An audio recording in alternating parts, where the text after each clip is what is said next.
It started with a phone call. Not the kind I make often, and definitely not one I ever wanted to make. But by then, everything had already fallen apart. And I knew. It was only a matter of time before the dead came back to ask questions. I used to work at Heaven Bound Cremation Services. Yeah, that Heaven Bound. If you've heard the name lately, it's probably because you saw the headlines. Or maybe you saw the photos, the bags, the bodies, or maybe you're one of the unlucky ones. Someone still waiting on an urn that might never come. I didn't start this job thinking I'd end up lying to grieving families. I thought I was helping. We were supposed to be giving people peace, closure, a proper goodbye. That illusion shattered fast. The first few months were normal. We handled the remains, tagged everything, ran the cremations like clockwork. We even had clients who came in, shook our hands, cried on our shoulders, thanked us for our kindness. But behind the scenes, the cracks were already there. The machines were old, patched together with duct tape and don't ask maintenance logs. We were understaffed. The paperwork was a mess. Some days I'd walk into the prep room and see boxes stacked on boxes, no labels, no order. And then there were the smells. If you've never smelled a body that's been left unrefrigerated for too long, pray you never do. Sometimes I'd step into the storage area and just stop breathing. Flies buzzed under the fluorescent lights. Body bags, torn open at the seams, leaked onto the concrete floor. And I'll never forget the first time I saw a leg. Just sticking out. At first, I reported it to the owners, to the state board. I filled out incident forms. I sent emails. You know what they told me?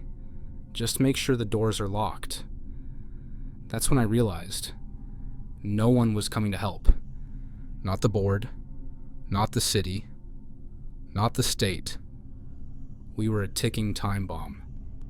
And we kept accepting clients. One of them was Emily Hooper. I made that call. I was the one who told her we'd moved her father's ashes to a state facility. But the second I said it, she paused. Quiet. Then she said, "They've been here for 2 weeks. They're in an urn." Right in front of me. And at that moment, I froze. I didn't know what to say. So I did the coward's thing. I hung up. I didn't want to admit the truth. That we didn't know whose ashes those were. That we didn't know whose ashes anyone had. Because the tags had been lost. The tracking was broken. The chain of custody didn't exist anymore. All we had were bags, dozens of them, stuffed into boxes, crushed together in the fridge that barely worked. Sometimes we found fluid pooling underneath. I once saw a toe poking out from a busted zipper. And no, that was not protocol. That was chaos. And we'd been living in it for months. Destiny was another one I'll never forget. She called in, crying, asking if we were going to be kind to her baby girl. She'd traveled halfway across the country to terminate a pregnancy. Her daughter Alice had a fatal condition. She held her baby after the procedure, said goodbye, and then she trusted us. She trusted us to be gentle, to be human. Instead, I remember what the staff said after she called. They laughed. What does she mean, be kind? She's dead, isn't she? I didn't laugh. I wanted to quit right then. But by that point, I think I already knew I was in too deep. The owners kept everything going. Even after inspections. Even after fines. Even after the board put the operator on probation multiple times.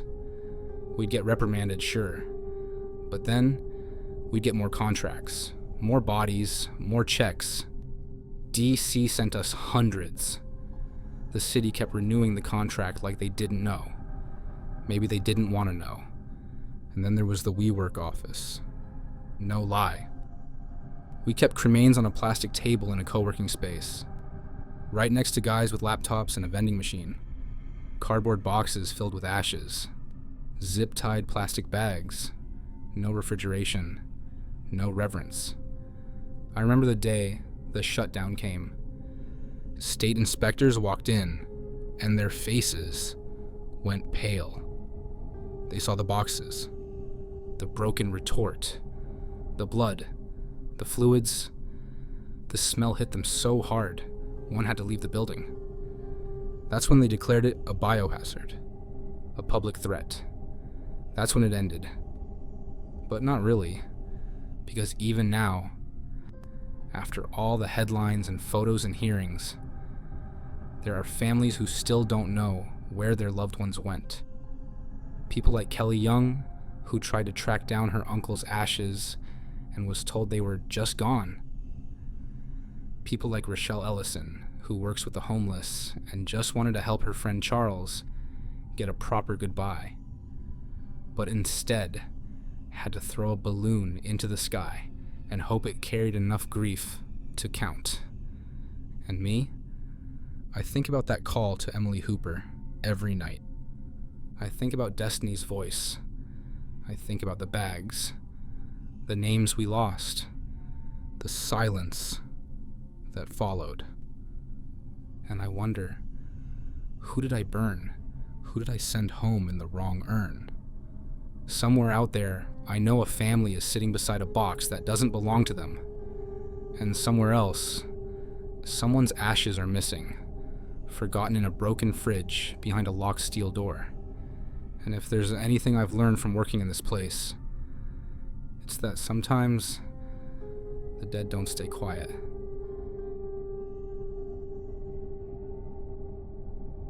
If your skin crawled during these stories, don't ignore it. So before your screen goes dark, like, comment, and share it so you're not the only one haunted. And whatever you do, subscribe before midnight, because the crematory is never really empty. Not when they haven't all gone. And not when some of them come back.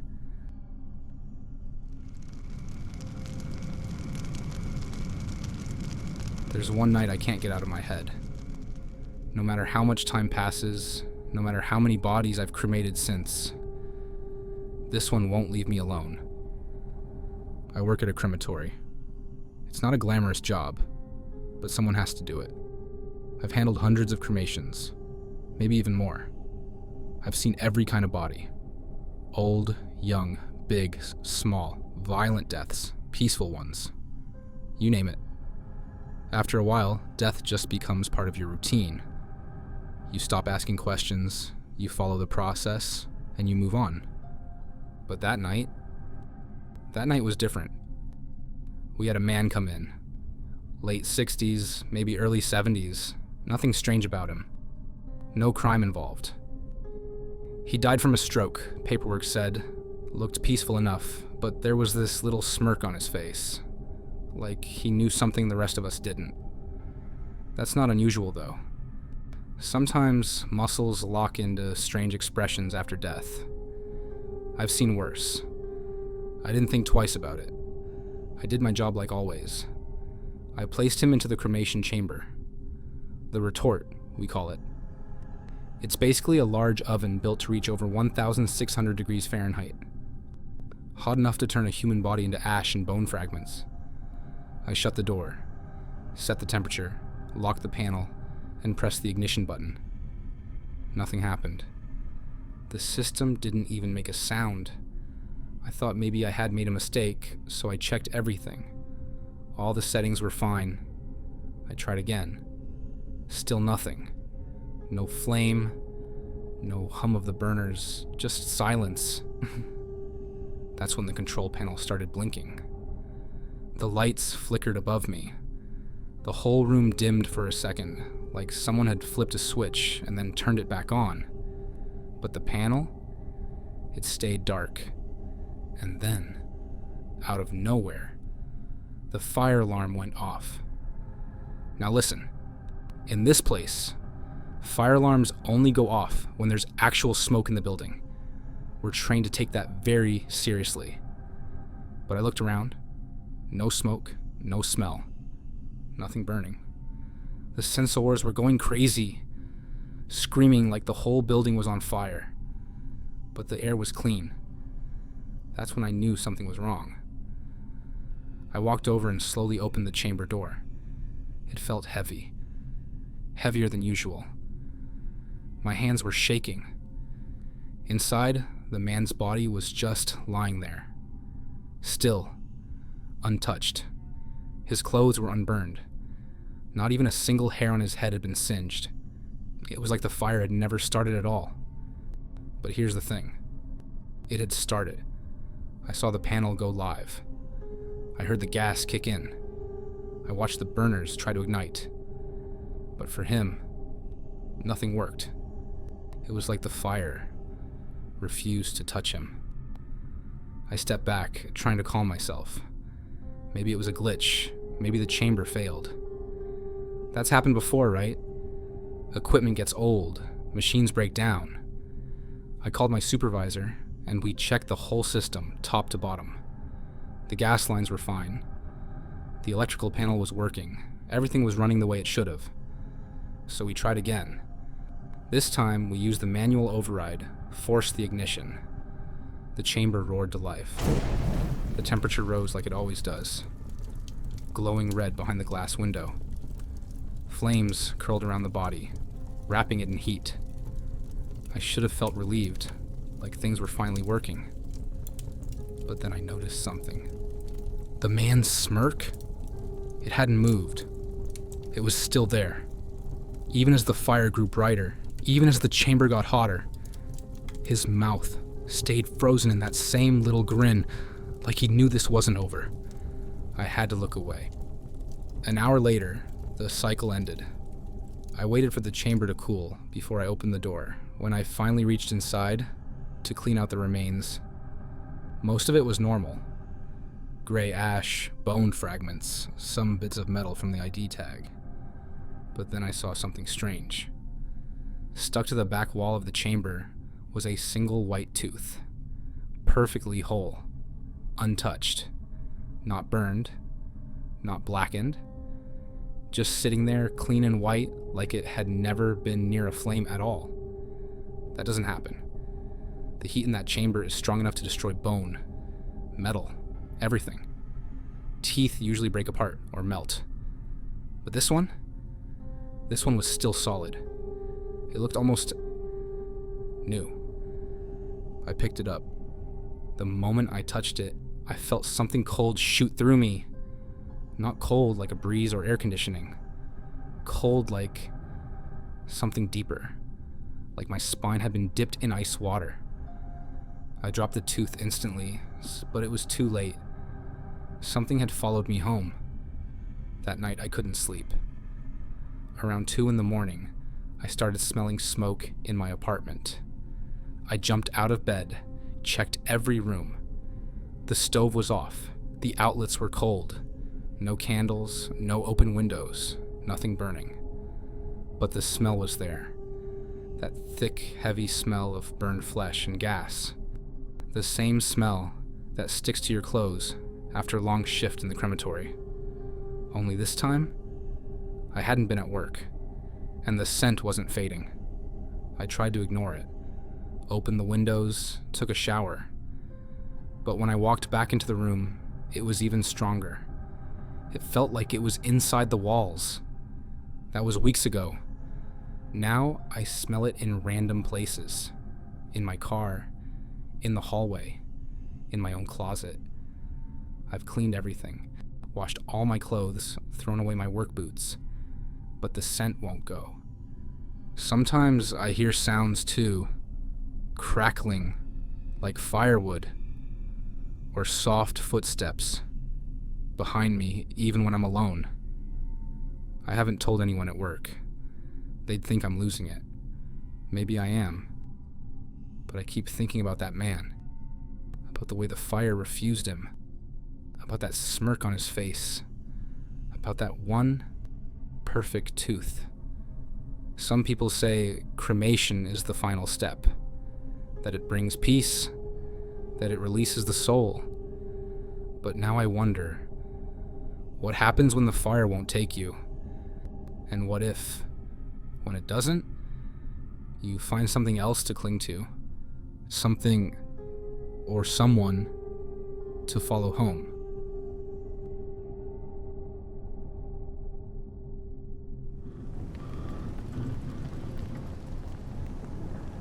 I've handled hundreds of cases, old men, young women, even teenagers with violent deaths. But the ones that stick with you, the ones that carve a little silence into your soul, are the babies. We rarely get infants at the crematory, maybe once or twice a year. And when we do, the entire place goes still. Even the talkative ones, the guy in the prep room who never shuts up, the receptionist with the Bluetooth in her ear. They go quiet. Nobody plays music. No jokes. No coffee breaks. Just a cold, heavy kind of silence that settles in like fog. You feel it in the air. Thick. Still. Almost like the building knows. This one came in just before Christmas. 3 days old. No name, no family. She'd been dropped off at a hospital. Just left there. And by the time the paperwork came through, she was listed as a city case. No one claimed her. No funeral. No photos. No one coming to visit or light a candle. Just a baby. Alone. We kept her in the smallest compartment of our walk-in cooler. It's the size of a drawer, really, meant for infants or stillborns. We laid her in gently, wrapped in a clean white cloth. I remember folding the corners over like I was tucking in my own child. She was so small, barely the length of my forearm. Perfect little fingers curled against her side. Eyes closed. Still. It was hard to look at her for long. I checked the temperature twice, made sure it stayed low, locked the door, wrote the time and date on the clipboard. Then I left her alone. That should have been the end of it, but it wasn't. The first strange thing happened 2 nights later. It was around 1 a.m. I was working the overnight shift, just me and the tech downstairs. The crematory is quiet at night. Fluorescent lights hum. The freezers buzz. Nothing moves. We have a motion sensor system for the prep hallway. More for insurance than anything else. That night it pinged. The screen blinked and showed movement near the cooler hallway. I opened the camera feed. Just the corridor, gray walls, stainless steel doors, tile floor. All empty. No motion, no shadow, nothing. Then I heard it. Faint but clear. A sound that didn't belong. A baby crying. I paused. The monitor has no speaker. The hallway has no mic. That part of the building isn't even wired for sound. But I heard it again. A soft wail. Rising. Then fading. Like a newborn waking up in the dark. I rewound the feed. Played it back. The motion alert triggered again. And so did the cry. Same sound. Same timing. Only the feed shouldn't have any audio at all. I didn't say anything to the tech. I didn't want to sound crazy. Maybe I was overtired. Maybe I imagined it. I told myself it could have been a glitch. Maybe the mic picked up a noise from another room. But I couldn't shake the feeling. So I went down the hall and opened the cooler. The air that came out was cold, like it always is. My breath fogged the glass, and there she was, still lying there, wrapped in white. Still and quiet. But when I leaned down, I noticed something that made my heart catch. Her skin didn't feel frozen anymore. Not like it should have been after 48 hours in sub-zero storage. Not stiff, not hard. Her chest, just above the folded cloth, felt soft, pliable, like it still held warmth, like she had just been placed there. I closed the door quickly and stepped back. No condensation, no leak, no reason. The temp log showed everything was working. I didn't sleep the rest of that shift. The next morning, I asked that overnight tech if he had gone into the cooler during his rounds. He looked at me like I was accusing him of something. "No," he said. "Didn't even go near it." "Why?" I just shook my head. Later that day, I went back. I don't know why. Maybe to check the log again. Maybe just to see her one last time. I opened the door slowly, expecting to feel that same heavy air, that smell of cold metal and sterilizer. But what I found instead stopped me in my tracks. There, on the inside of the glass, pressed against the window from the inside, was a handprint. Tiny, perfectly shaped. 5 little fingers, slightly smeared, like they had pressed up gently and slid down. It was inside the cooler. I stared at it for a long time. I didn't tell anyone. What would I say? That the baby moved? That something inside that drawer was alive, or wanted to be? That the crying came from a system with no mic, and the print came from the wrong side of the door? They'd laugh. Or worse, they'd send me home and call someone to replace me. So I stayed quiet. I cremated her the next day. I was gentle, slower than usual. I lit a candle before I began. I don't know why, it wasn't part of the job, but it felt right, like I owed her something. When it was done, I collected the ashes into the tiniest urn we had, polished the sides, taped the label with shaking hands, and that night, just before I left, I passed the cooler one last time. There were no other infants scheduled, but I swear I heard her crying again, and this time, it sounded like she was calling for someone.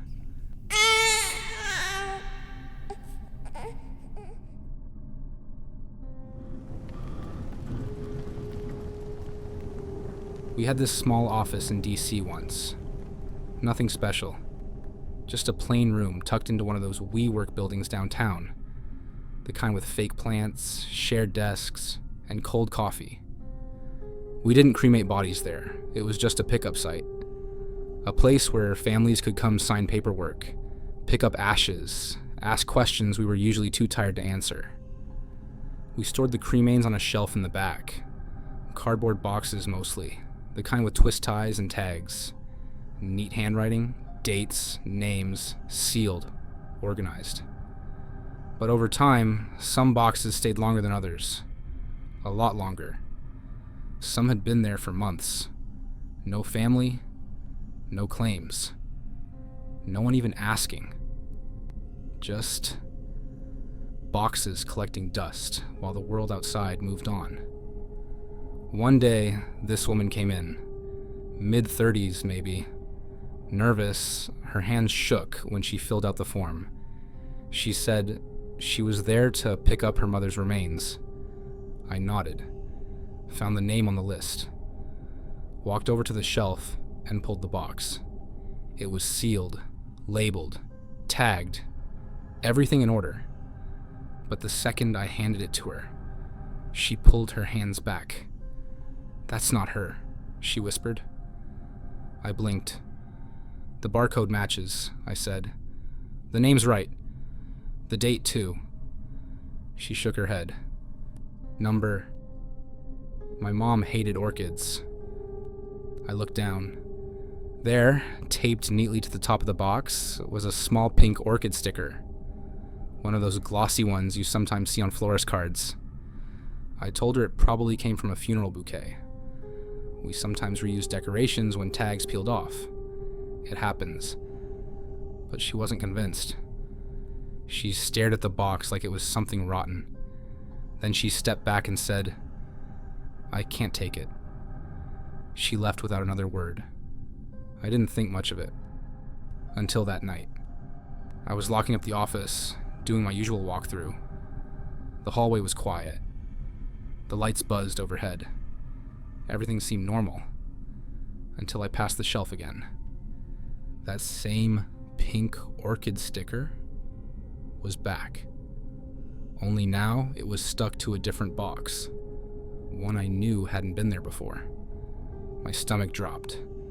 I peeled the sticker off, slowly, carefully. Underneath the tape, carved deep into the cardboard, not written, carved, were 3 letters. M-O-M. No barcode, no label, no name, just that word. Mom. I stood there a long time, holding the box like it might bite me. I didn't report it, didn't log it, just slid the box to the back of the shelf, turned out the lights, and got the hell out of there. But every night after that, when I passed those shelves, I could feel it. Something watching me. Not from behind, but from between the boxes.